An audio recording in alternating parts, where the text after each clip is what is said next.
Il n'y a pas que les sorcières qui ont des pouvoirs magiques à Elzel.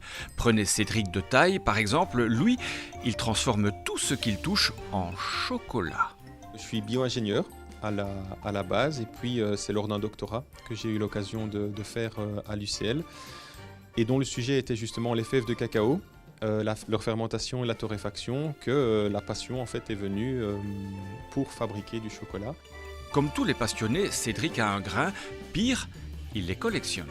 Par exemple, ici, vous avez une fève de cacao qui vient de Madagascar, variété Trinitario, qui, dans le chocolat, va développer des arômes de fruits rouges, un peu frais, un peu acidulés, type groseille, framboise. Variété particulièrement intéressante, donc de Trinitario, mais ce n'est pas la seule.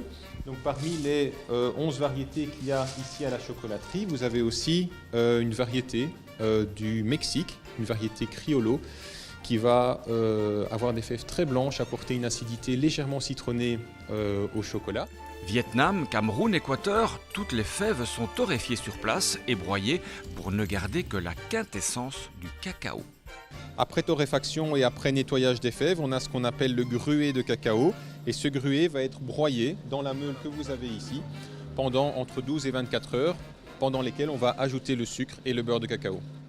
Comptez 1 à 2 semaines de maturation avant de couler les précieuses tablettes. Ça sent déjà les fêtes, vous ne trouvez pas ? Jusqu'à présent, à la chocolaterie, les chocolats étaient vendus sous cette forme, dans un simple papier cellophane, mais nos nouveaux conditionnements viennent d'arriver. Ça ressemblera à ceci, vous aurez une couleur par origine, donc une couleur par pays. Et à l'intérieur, ce que vous pouvez voir, c'est que vous avez des informations sur le pays, un petit mot sur la ferme, donc la plantation duquel les fèves de cacao viennent, et plus d'informations sur le site web.